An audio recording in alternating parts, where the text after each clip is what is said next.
and welcome to In the Kitchen with Catherine. This month, we'll be outside on the grill. Join us as we go see what Catherine is grilling today.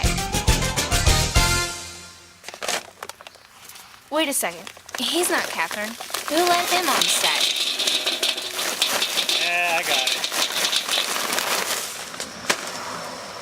This'll get it.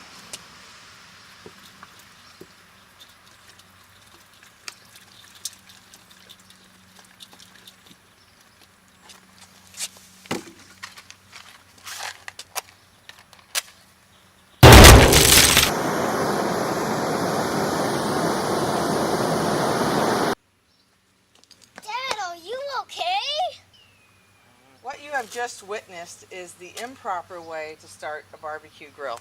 What I want to show you today is the proper way, one that's going to be much healthier for you and healthier for the environment. Lighter fluids in general are very poor as far as the taste quality on your food, and they can give off a lot of carcinogen into the air, which is not good either. This is what's called a charcoal starter. You can find these really in any hardware store, home improvement store, anywhere that sells barbecue equipment. This is designed so that you can start your charcoal with regular, ordinary newspaper. In my house, it's typically the sports page, because I don't read the sports page, and my husband does. So I like to try and get rid of it. So you just put loosely packed newspaper in the bottom, flip it over, place this in your barbecue grill, like so. You're going to take your charcoal, again, use a charcoal that's untreated. Treated charcoal, again, it's going to give your food just sort of an off chemical kind of taste. We're going to pour the charcoal in.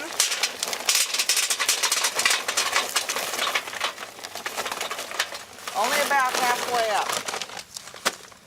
Along the bottom of our starter here, we have little holes that we can stick matches in to light the paper.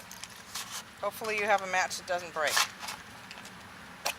You want to light your match, and come down and light the paper. You want to do this on a few sides. What this does is it allows the charcoal to be lit from the bottom.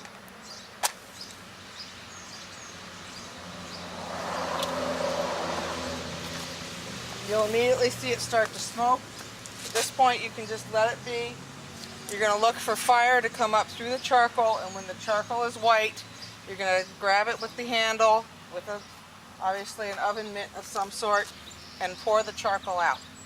We will come back at that point and take a look, and when our fire is ready, we will start our entire menu on the grill.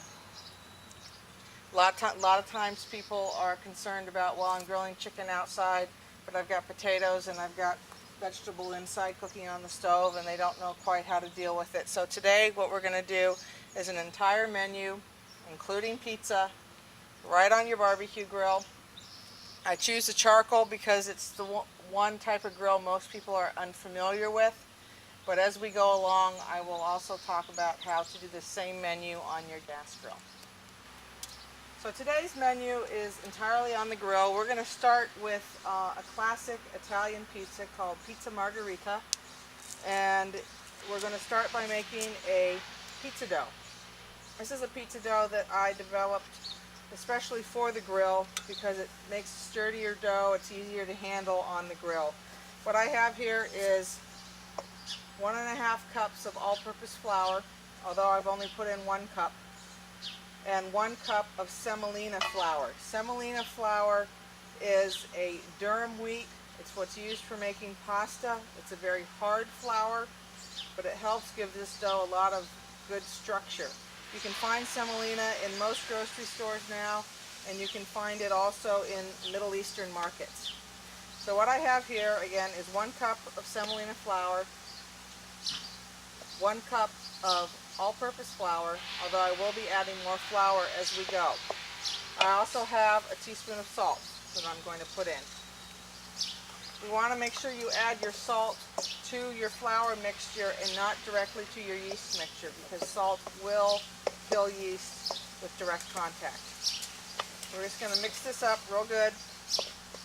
Over here I have 1 cup of warm water, 1 package of yeast, and just a little bit of sugar. Yeast really likes warm water, and it really likes sugar. It really gets the yeast feeding on it and gets it going. So we're just going to go ahead and pour this in, and we're going to mix it up. I have more flour on the side because I want to add flour as I go. If we add the 1.5 cups of flour right in the beginning, we could end up having too much flour because depending upon the humidity of the day, your dough, and this is true for any bread dough, could take more or less flour than is called for. So I'm just going to start sprinkling in flour until I have a nice soft dough.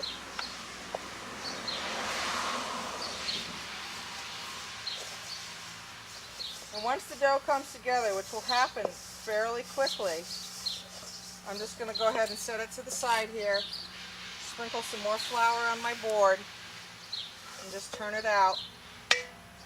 And you can absolutely do this in a KitchenAid mixer or in a Cuisinart if you have one. I always encourage you to try it a couple of times by hand, just so you get a feel for the dough. And when I teach this in the area, I always make all my students do it by hand.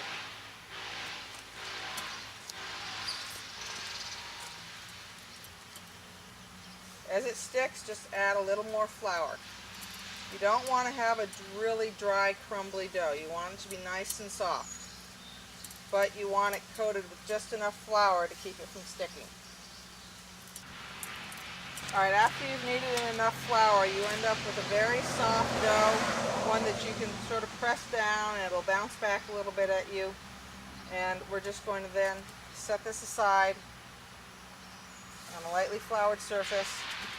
And we want it to rest for at least 20 minutes before you use it. This is not a dough that needs to have a long rising period, and you can use it relatively quickly. Now if you turn your attention over here to the grill, you'll see that our charcoal is just about ready to pour out. We have flames coming up out of the chimney starter. We also have the charcoal starting to look white.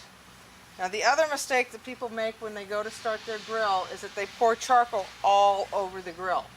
What we're going to do today is a lot of indirect grilling. And that means that I'm only going to have the charcoal on one side of the grill, because you always want to have a cooler spot to go to in case you have flare-ups or it just gets too hot. So with a towel or a mitt, I'm going to pick up my charcoal starter just like this, and I'm going to pour the charcoal out just to one side. Once that is done, I'm going to take this to a spot where it can't hurt anybody because it's very hot. At this point, we're going to go ahead and put our grill on. We want to let our grill heat up really nice and hot. And once it's nice and hot, I'm going to take a wire brush and I'm going to scrub the grill down just to make sure the surface is clean and our food isn't going to stick to it. Okay, so our grill is ready, and what we're going to do now is we're going to take a wire brush and we're just going to scrape the grill down, make sure that anything that was on there from a previous cooking gets off. And just give it kind of a good scrub. Now a lot of my students are kind of surprised when I tell them that they can make pizza on the grill. So here is the dough that we made already. It's risen a little bit. We're going to put a little flour down, and we're just going to form this with our hands. We don't want this to look like it came out of a Domino's box. So it doesn't matter if it's misshapen, and we're just going to kind of, just a little bit of flour. Too much flour will make the dough tough. If you find that the dough is not cooperating, and you stretch it out and it pulls back into you, then you just need to let it rest a minute. What you've done is overwork the gluten in the flour and it becomes very stretchy. If you just let it sit for 30 seconds, you'll be able to stretch it even further. So we're just going to go ahead and just make kind of a nice pizza here. This is a great appetizer, something that you can do when you have friends over. Then we're going to take just a little bit of olive oil, and we're just going to put a little bit on the center there, and we're just going to rub it around with our hands. Not too much, just a little bit. At this point, we're going to transfer this straight over the coals. We're going to put it right down on top of the grill, just like that. And it'll stretch some as we do that. Some people might think that it's going to stick, but it won't. You just want to let it sit there for about 30 seconds or so, and then we're going to, with the help of some tongs and a spatula, we're going to rotate it and let it cook a little bit more on that side. You can just sort of lift it up. It just does take some practice, and we're just going to move it around. Don't worry if you get a hole in it, it'll repair itself. Or you can repair it. Sort of mash it back down again. This is a very forgiving dough to work with. And notice how, again, I've got the coals on one side, so when we go to actually cook our pizza or bake our pizza, we're going to have it on the side with no direct heat. We're going to flip it over and let it cook a little bit on this side. In the meantime, we have our pizza ingredients together. This is a traditional Italian pizza. It's done in the colors of the Italian flag, white, red, and green. It's very, very simple. We're going to use a little bit of olive oil, and we're going to use some Parmesan Reggiano cheese. This is a little bit more expensive cheese, but it's well worth the added money. It's a real true Parmesan. As you can see, our dough here has been cooking on this side, and I'm going to go ahead and place it right over here. This is a pizza that does not have a sauce. I'm going to just drizzle a little more olive oil on here. And you can take a brush, or I'm just going to do it with some tongs and just sort of spread that around.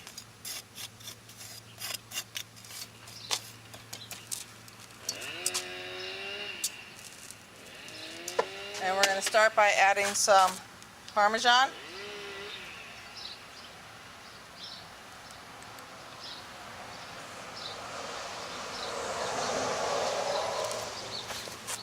And then we're going to put on some fresh tomatoes. If it's a time of year where the tomatoes are not in season or they're not very good, absolutely use a canned Italian tomato. Just squeeze all the juice out of them and just sort of break them up over the pizza. There's absolutely nothing wrong with a good quality canned tomato. Then we're going to dot this with fresh mozzarella. This is the bocconcini mozzarella. It's a small ball, and we're just going to break it up over the pizza. This is not your Domino's or Pizza Hut type pizza where we put a lot of stuff on there. Don't worry if something gets on the grill, you can always just knock it down. And we're just going to dot this like so, and then we're going to put on some fresh basil.